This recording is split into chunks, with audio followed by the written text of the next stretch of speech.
Sí, claro, toca perdonar cualquier pequeño Error. error. Bueno, buenas tardes.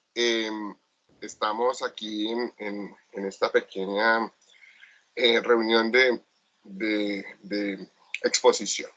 Vamos a hablar del tema de comercio internacional, de acuerdo con lo visto en el módulo de Economía de lo Público 2, y nos vamos a hacer referencia aquí a un mapa conceptual que estamos proyectando, en el cual se presentan, pues de nuestro punto de vista y en lo que nosotros tuvimos la oportunidad de visualizar en el módulo, lo que expresa el módulo al respecto del comercio internacional. Entonces vamos en una primera parte, la parte de las teorías, hacer un repaso sobre los aspectos que cada una de esas teorías plantea, y luego miramos el detalle de la balanza de pagos y pues los componentes principales de esta. Entonces, digamos que como comercio internacional se plantea que dos puntos importantes, que es oportunidad de obtener bienes y servicios con precios competitivos en un mercado ampliado. Eso es lo que plantea que es el objetivo del comercio internacional, y es permitirle a los países acceder a esas dos opciones a través del intercambio de sus bienes por unos precios y teniendo en cuenta unas condiciones de intercambio por lo que pueden producir y por lo que pueden consumir. Sigue, Dianita. Gracias. Sí, señor. Pues en cuanto a al comercio internacional, pues se postula a través de diferentes teorías económicas. Entonces tenemos la primera, que es la de Coppel y Van, bueno, el mercantilismo. Entonces, ¿el mercantilismo en qué consiste? En la compra de materias primas y venta de los productos excedentes de un país. Entonces, tratar de no gastar el oro, sino cambiarlo por materias primas para la transformación. Las, la teoría de Adam Smith de las ventajas absolutas. Entonces, que esta consiste en la especialización en la producción de un producto. Entonces, el país debe especializarse en esa producción. En las ventajas relativas, que es la teoría de David Ricardo, esta teoría propone pues emplear los recursos en el producto más eficiente. Entonces, en el módulo, pues nos decía, era, digamos, si la mayoría era mano de obra, entonces utilizarla en los productos pues que más se producen. En cuanto a la teoría de las ventajas relativas, perdón, de las ventajas comparativas, la teoría de HIO, entonces es dirigir la producción al insumo más abundante. Después aparece el modo comparativo, perdón, el modelo centro-periferia. Este modelo nos hablaba de que los países del centro pues tienen como la mayor ventaja y producen, digamos que su mercado es más,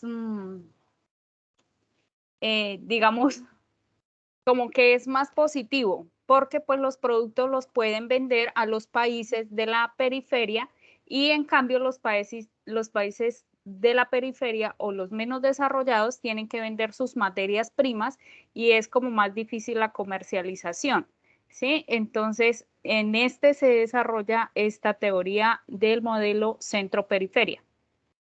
Y el último que está el multiplicador de comercio exterior. Son las teorías pues que nos presentaba el módulo. Entonces, no sé, Bueno, esto es continúa. en términos, gracias Dianita, en términos generales, las teorías que nos presenta el módulo es como es un resumen de la evolución de la teoría económica alrededor del comercio internacional. ¿Qué es lo más relevante allí? El modelo centro-periferia, como lo plantea Previs, es simplemente, o lo que plantea él es que los países desarrollados tuvieron la oportunidad de tomar digamos, de absorber lo que es la industria y lo que se llama los productos que tienen más elasticidad del ingreso, es decir, que entre más ingreso tienen las familias o las economías, pues más pueden acceder a esos productos. Y pues obviamente estos productos adicionalmente les generan unos rendimientos mayores.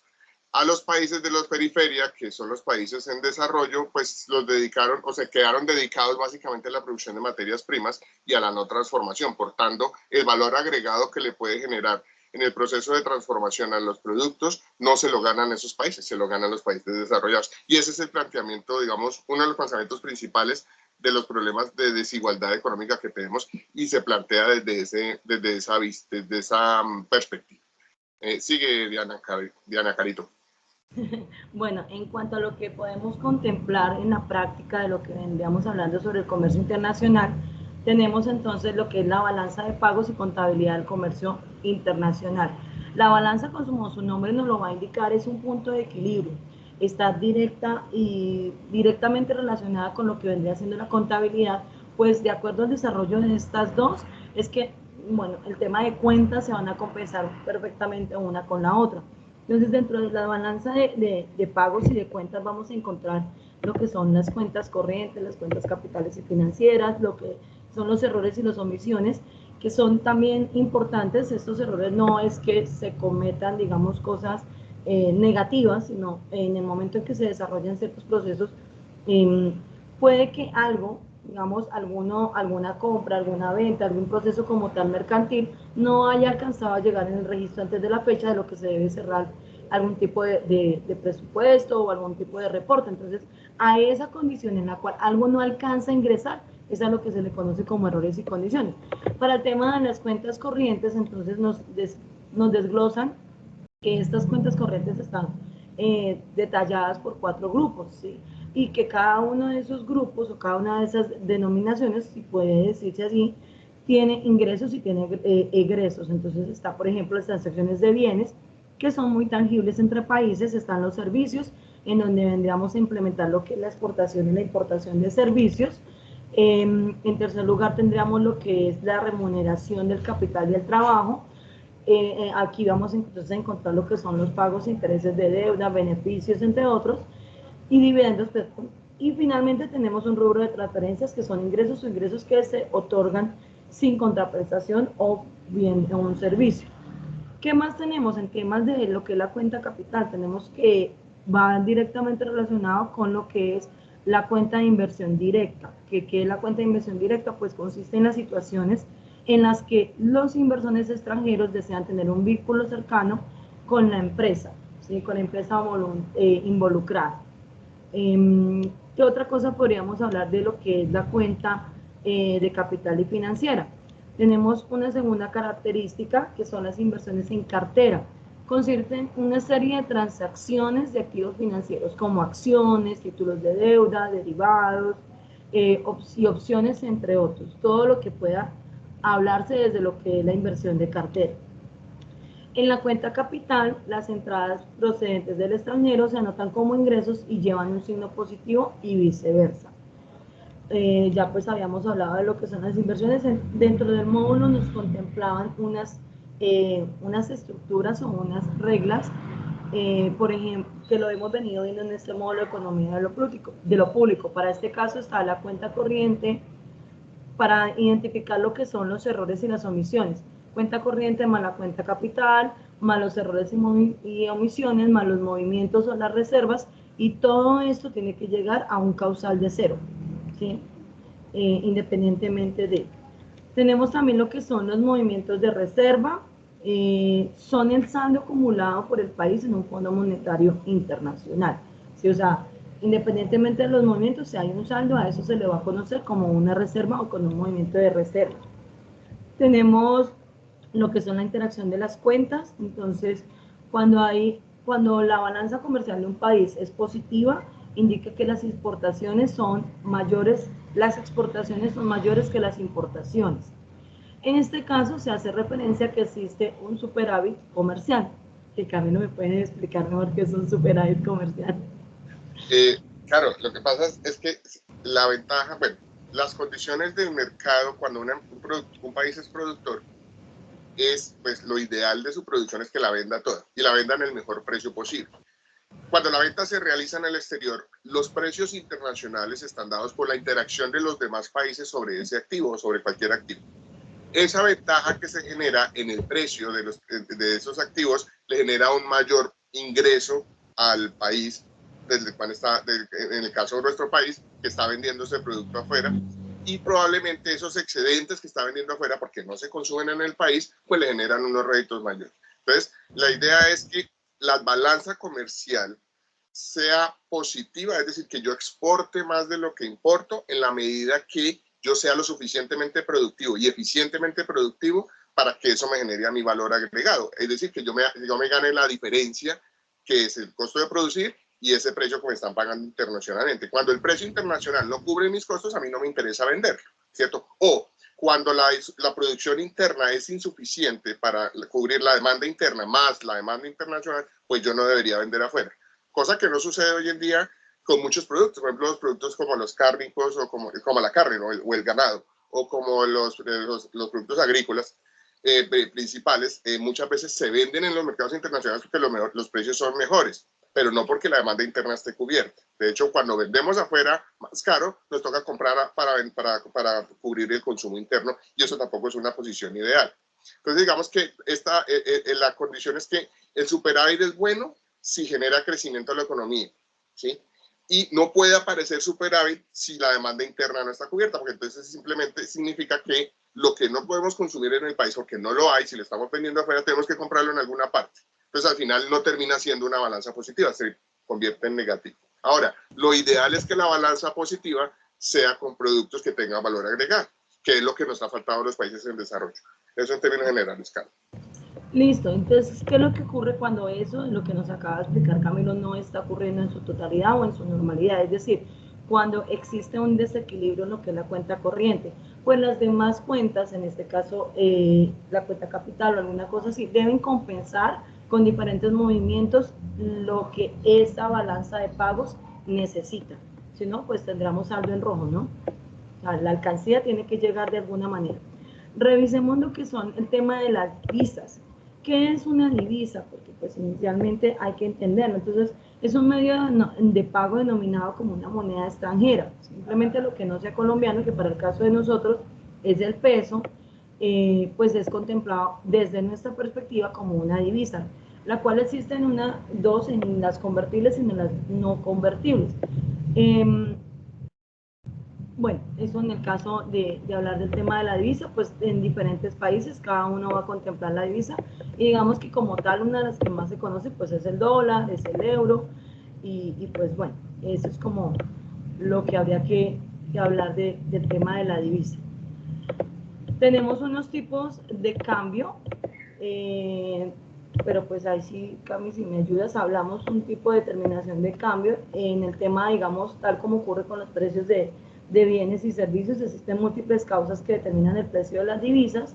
Entonces, en el tema, digamos, de las divisas de la bolsa de valores, uno de pronto no lo identifica, pero lo que ocurre allá literalmente afecta a todo el mundo.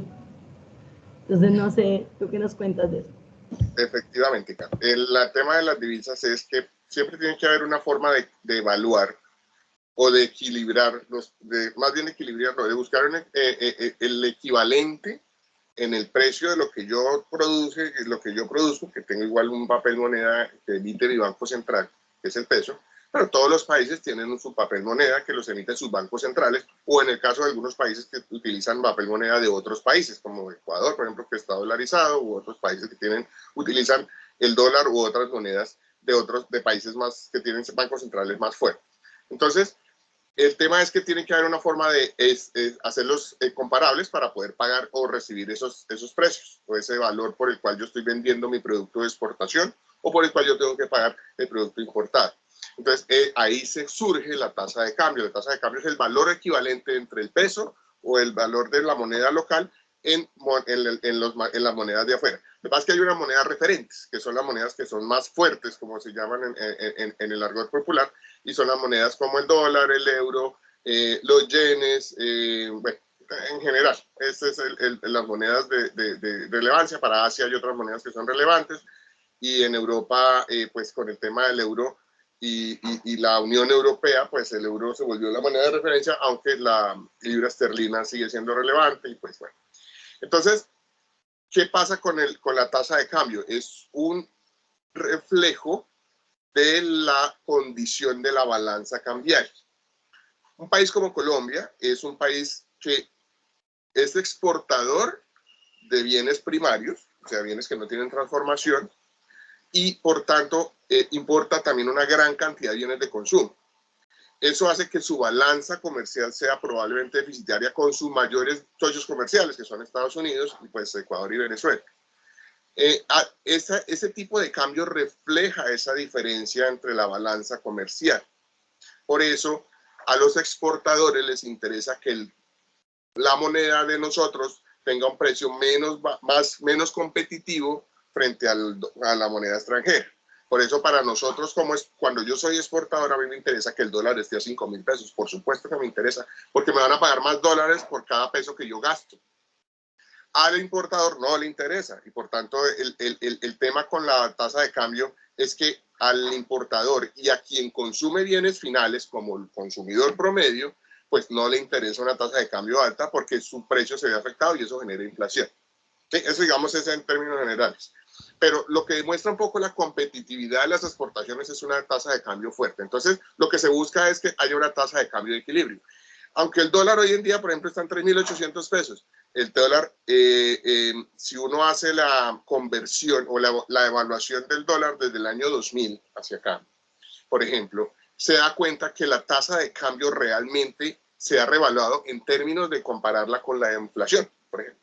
¿Sí? No ha tenido la devaluación que debería haber podido tener, que favoreciera las exportaciones. Pero volvemos a lo mismo. Igual nosotros importamos más bienes, pues no nos sirve.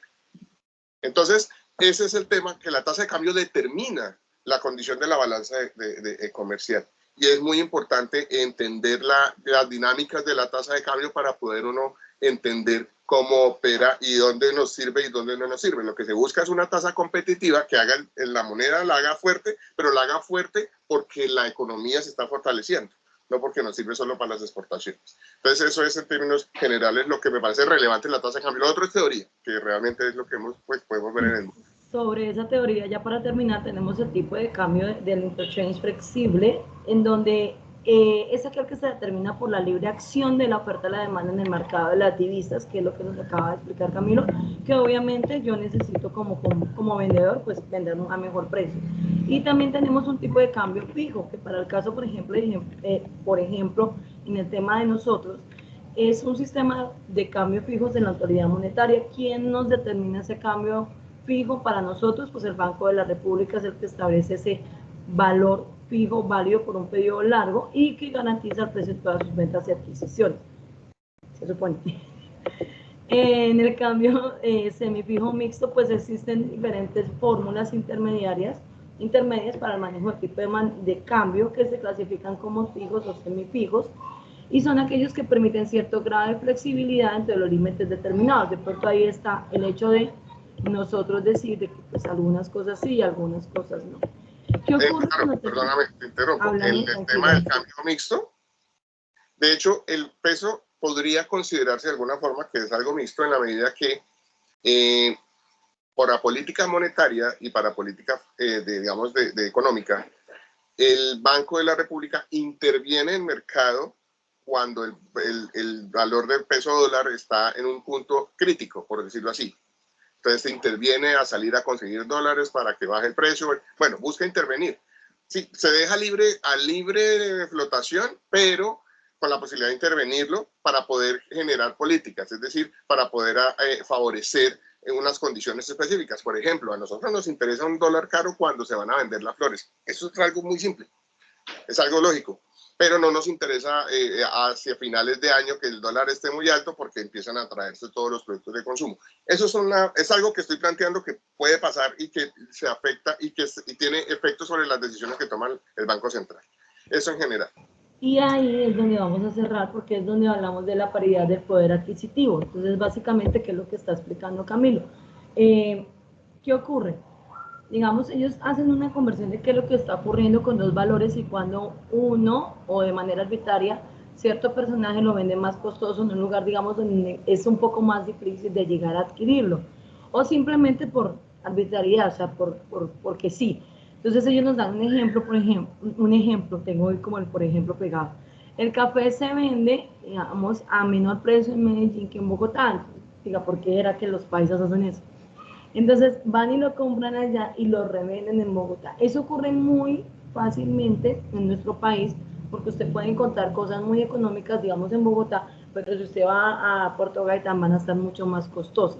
Claro que eso tiene otro tipo también de connotaciones, dados el tema del transporte, el tema, digamos, de la distancia, el tema de conservación, el tema, bueno, ¿sí? Otro tipo de connotaciones que también afectarían a lo que es la temática del mercado y que pues nosotros como compradores, que en la pirámide económica, por así decimos, son la base, no lo vamos a discutir siempre porque si yo quiero comprarme unas zapatillas en Puerto Gaitán y no tengo que irme hasta Bogotá y me tengo que pagar 50.000 pesos más, pues yo voy a mirar cuánto me va a costar irme hasta Bogotá y volver, y por los 50.000 pesos es mucho más económico que lo que yo al final me voy a gastar yendo hasta allá.